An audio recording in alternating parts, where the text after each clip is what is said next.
السلام عليكم ورحمة الله وبركاته. كيفكن صبايا؟ شو أخباركن؟ إن شاء الله تكونوا بألف خير.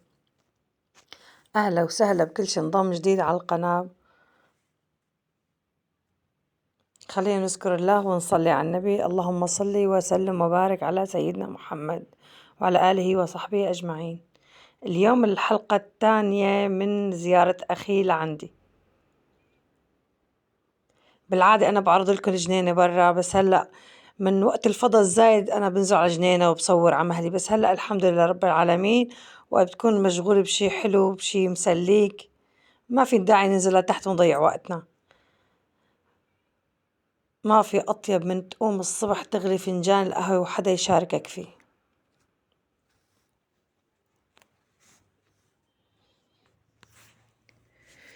تابعوا الفيديو للآخر، اليوم الفيديو كتير حلو.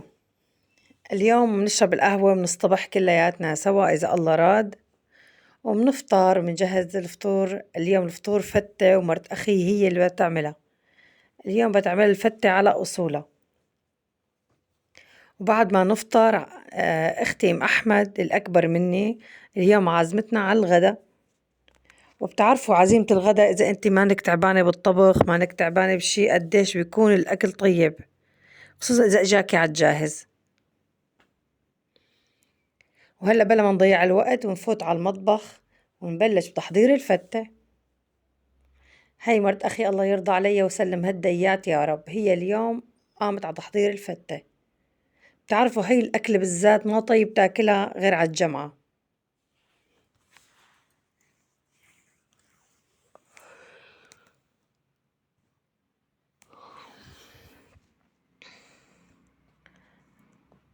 أكيد كل السوريين رح بيعرفوا هاي الأكلة وكلياتنا بنعملها صباحية يوم الجمعة.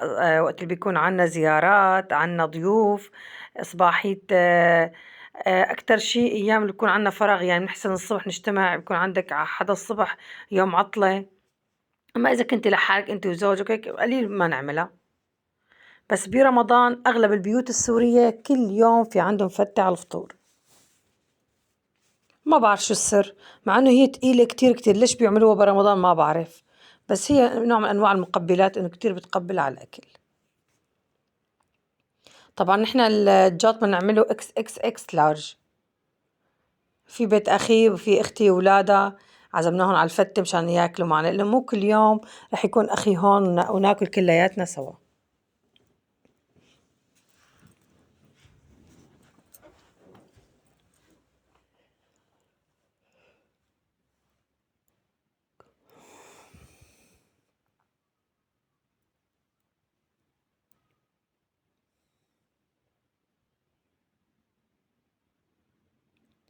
وبتكون عم حضر أكلة أنا وبدي صور أنا لوحدي وهيك كتير بيكون الفيديو صعب. أما ساعات بيكون حدا عم بيساعدك فيه، يا الله قديش بتشوفه سهل. على فكرة مرت أخي معلمة بشغل الفتة، كتير طيب الفتة من تحت إيديا.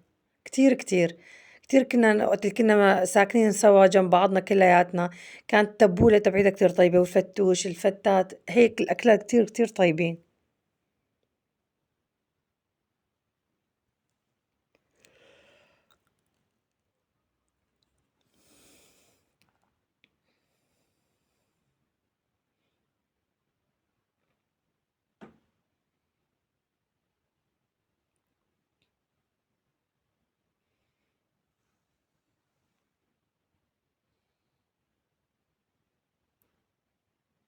هاي الأكلة ما طيب يكون شوب هيك، أما يكون برودة الجو هلا الأيام هذا الشهر شهر 10 كتير الجو حلو، لا شوب ولا برد. أما هاي الأكلة بالذات طيب يكون على برودة أكتر.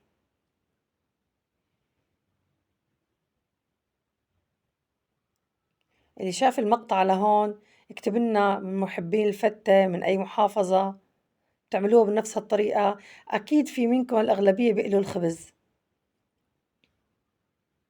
هلا هو طيب الخبز المقلي كتير، بس كتير مؤذي عن جد، بيأذي كتير، بس هيك أفيد للصحة يعني. هاي طشة السمنة.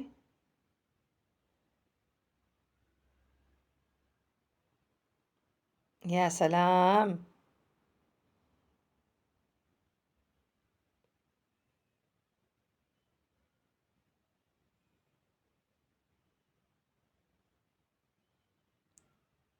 حطينا السفرة وفي جيش كامل ناطرنا لنحط السفرة ونبلش الأكل.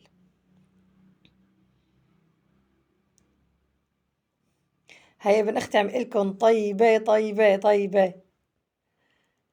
عمورة، هذا عمورة الكبير واللي خلق جديد عمورة الثاني ابن أخي، هذا ابن أختي طبعا.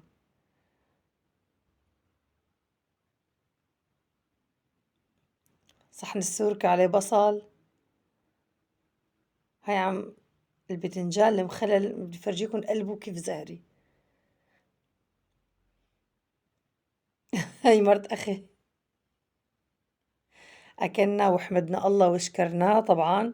وقت بتكون أنت طالع برات البيت حلو تخلص شغل بيتك هيك وتعطره وتنظفه وتبلش زيارتك.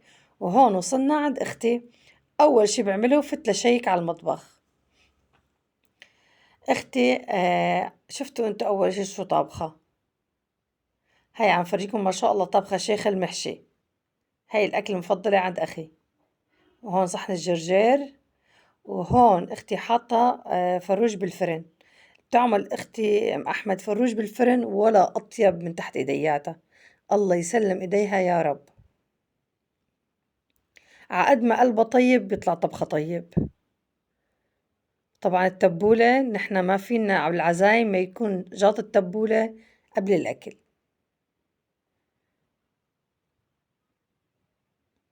هون أختي أكيد كانت لافته بالسلوفان بورق الزبدة بعدين بعد ما استوى شالت ورق الزبدة والسلوفان وبتحطه هلأ على التحمير.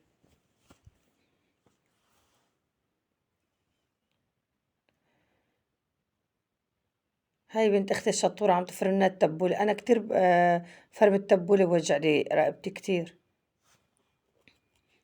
شوفوا لي هالكوسة شيخ المحشي، شوفوا لي هالكوسة منظر بشهي. مع إنه فطرنا وإجينا بس منظر الأكل بشهي. يا الله قديش طيب الأكل عند الإخوات، قديش طيب الأكل عندهم. لك كلي خبزة وزيتونة عند أختك، عند أخوكي بتحسيه طيب. أفرجيكم صحن الجرجير.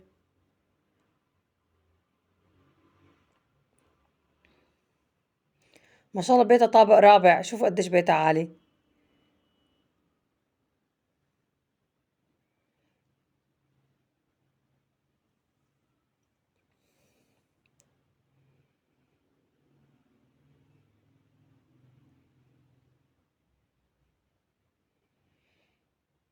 وهلا يلا بينا على السكب.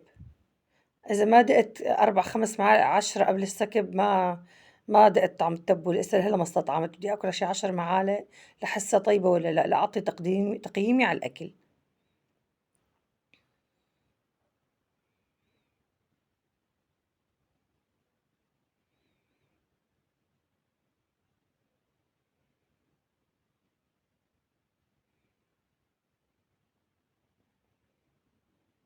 طبعا هي عم تسكب أنا ورا الكواليس عم آكل تبولة.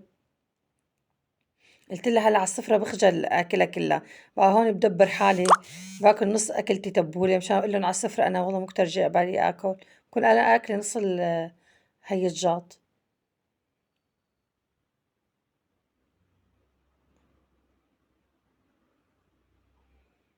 لا عن جد أنا طبيعة بحب أسكب للكل، بحب هيك ألتهبسك بالأكل. وهون ما شاء الله ما شاء الله كيف تحمر. رح فرجيكم كيف يستوي طريقة الاستواء. ما بتقطعوا بتحطوا هيك.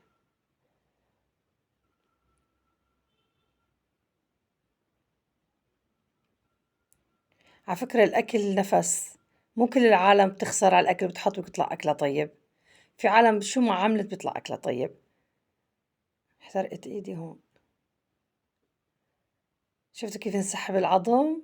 ما شاء الله كيف مستوي. شي فاخر. هون عم نرجع نسخن الأكل لأنه برد الجو بارد. عم نسكب الأكل. هاي النهاية السعيدة اللي كتير كتير بحبها.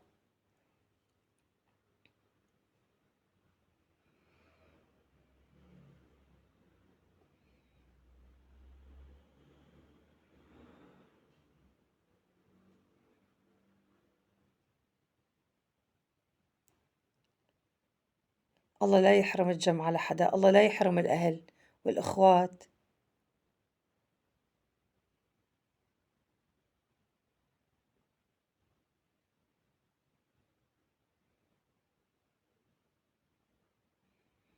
وهلأ رح ننقل الأكل كله على السفرة. نحن من جماعة الأرض، نحن بنحب مد السفرة على الأرض وناكل. ما أنا من جماعة الحط على الطاولة، لأنه ما كل العالم بتحب الأكل على الطاولة، خصوصا إذا كان عدد العيلة كبير أو في عزيمة عنا بنحب نمد على الأرض.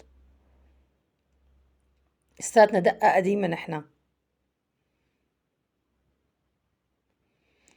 شوفوا لي ما شاء الله هالوردة عند أختي كيف مادة ما شاء الله. هلا بلشنا بمد تظبيط السفرة.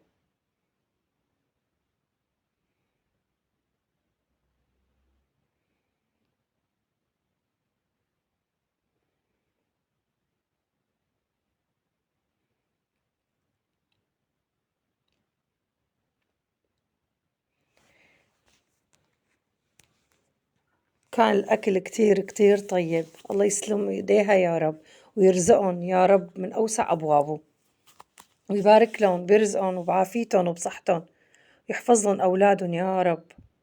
اللهم آمين جميعا يا رب. هون أكلنا وحمدنا الله وشكرناه، ورح نقوم هلأ نحضر القهوة مشان نشربها عندها ونتكل على الله ونروح على البيت. انتم بتعرفوا عنا أولاد صغار، وهي مرت أخي ما إلها زمان ولدانة. لازم نروح على البيت قبل ما يصير برد كتير.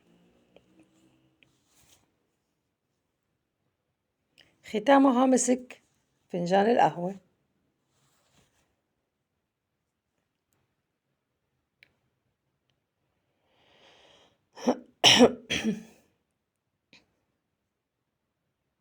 الله القهوة برغوة.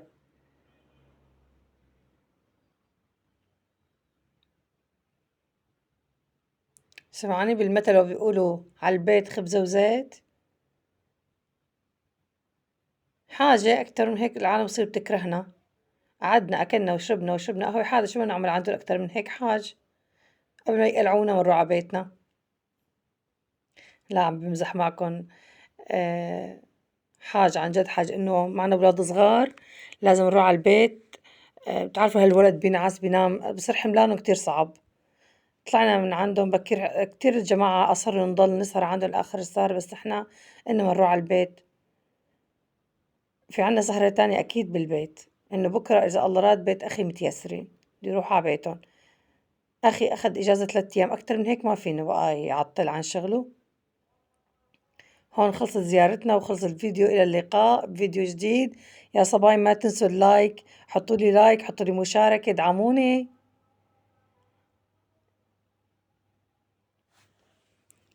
إلى اللقاء بحلقة جديدة من سلسلة زيارة بيت أخي.